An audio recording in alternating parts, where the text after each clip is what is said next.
دکھ جس سے انسان متاثر ہوتا ہے، اس کی ایک قسم وہ ہے کہ جو ہمارے ارادہ اور اختیار سے باہر، اللہ کی مشیت سے، اللہ کے اذن سے، اللہ کی مرضی سے آتا ہے۔ اس کے لیے ہمارا کام صرف برداشت ہے۔ جو شے بھی ہمیں برداشت کی صلاحیت عطا کر دے وہی اس کا علاج ہے۔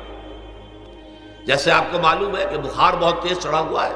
اس کی دوا نہیں ہے اسپرین یا کوئی اور پیراسیٹامول، بخار کی شدت کو کم کر دے، وہ کوئی علاج نہیں ہے۔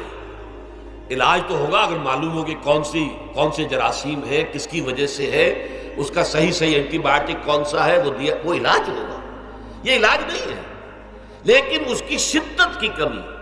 اور اس کے اندر جو احساس ہے جھیل جانے کا، وہ انسان کے لیے آسان ہو جاتا ہے۔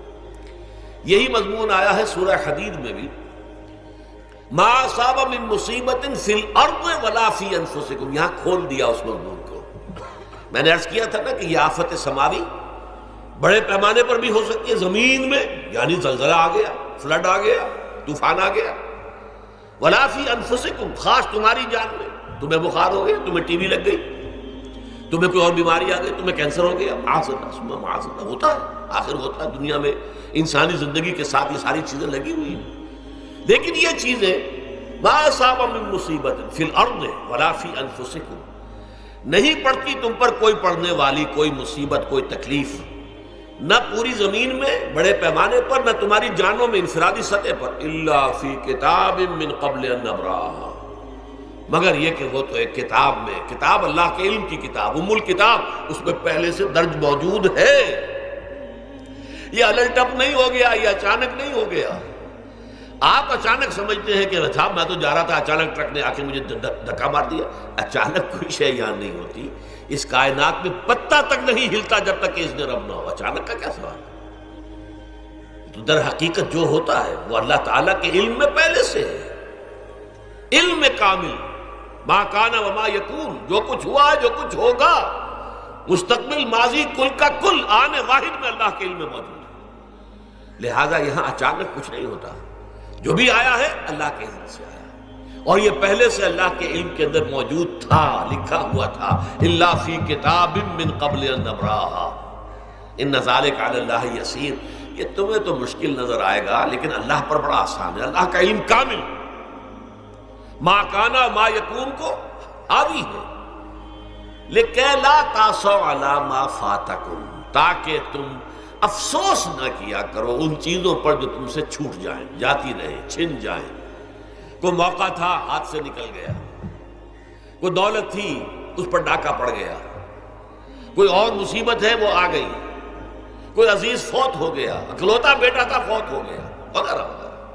ما فاتکم، فات سے ہی فوتیدگی ہے نا،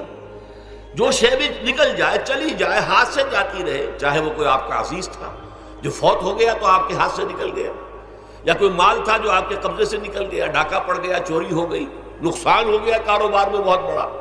اس پر افسوس نہ کیا کرو۔ اگر افسوس کرو گے تو اس کا مطلب کیا ہوگا کہ تمہیں اللہ پر اعتماد نہیں ہے، یا تم سمجھتے ہو کہ اللہ کے سوا بھی کوئی ہے جو یہ کام کر سکتا۔ کائنات میں تو ایک ہی کی مرضی چلتی ہے، وہ ہے اللہ۔ لہذا اگرچہ وہ کسی کے ذریعے سے تکلیف آپ کو پہنچی ہے، کسی نے آپ کو پتھر مارا ہے، وہ پتھر ہو سکتا ہے آپ کو نہ لگتا، لگ گیا ہے تو اللہ کے فیصلے سے لگا ہے، اس کا باپ بھی نہیں پتھر مار سکتا آپ کو اگر اللہ کا اذن نہ ہو۔ لہذا آپ پتھر مارنے والے کو بھی مجرم سمجھیے، ٹھیک ہے، اس سے بھی قصاص لینے کا آپ کو حق ہے، لیکن یہ جان لیجئے کہ جو آیا ہے پتھر وہ اذن رب سے آیا ہے۔ اب ظاہر بات ہے کہ اگر یہ کیفیت ہوگی تو غصہ اتنا نہیں ہوگا اس شخص پر کہ جس نے یہ کام کیا ہے، بلکہ ہو سکتا ہے آدمی مسکرا کے رہ جائے، جیسے کہ وہ میں واقعہ سناتا رہا ہوں اپنے دروس میں کہ ایک درویش مرش آدمی جا رہا تھا، جو رب کرے سو ہو، جو رب کرے سو ہو، جو رب کرے سو ہو، کسی شخص نے پتھر اٹھا کر دے مارا، اس کے سر پہ لگ گیا کہ اس نے پیچھے پلٹ کر دیکھا کس نے مارا ہے، اس نے کہا مجھے کیا دیکھتے ہو، جو رب کرے سو ہو، یہ تو رب کے مارنے سے۔ اس نے کہا مجھے تو یہ پتھر رب کے مارے ہی لگا ہے، لیکن میں دیکھ یہ رہا تھا بیچ میں کس کا منہ کالا ہو گیا، اپنے لیے کس نے ایک گناہ کما لیا، اپنے لیے کس نے ایک مصیبت جو ہے وہ مول لے لی، وہ بیچ میں تم آ گئے ہو، پتھر اللہ کی طرف سے آیا، لیکن اس کا عذاب، اس کا وبال تم پر آ جائے گا۔ بہرحال یہ تو میں نے عرض کیا آپ کے سامنے، وہ چیزیں کہ جو آ جاتی ہیں، وہ تکالیف و مصائب جو اللہ کی طرف سے من جانب اللہ ہے، اس میں آپ کسی کو مورد الزام نہیں ٹھہرا سکتے، وہ آپ پر آ گئے۔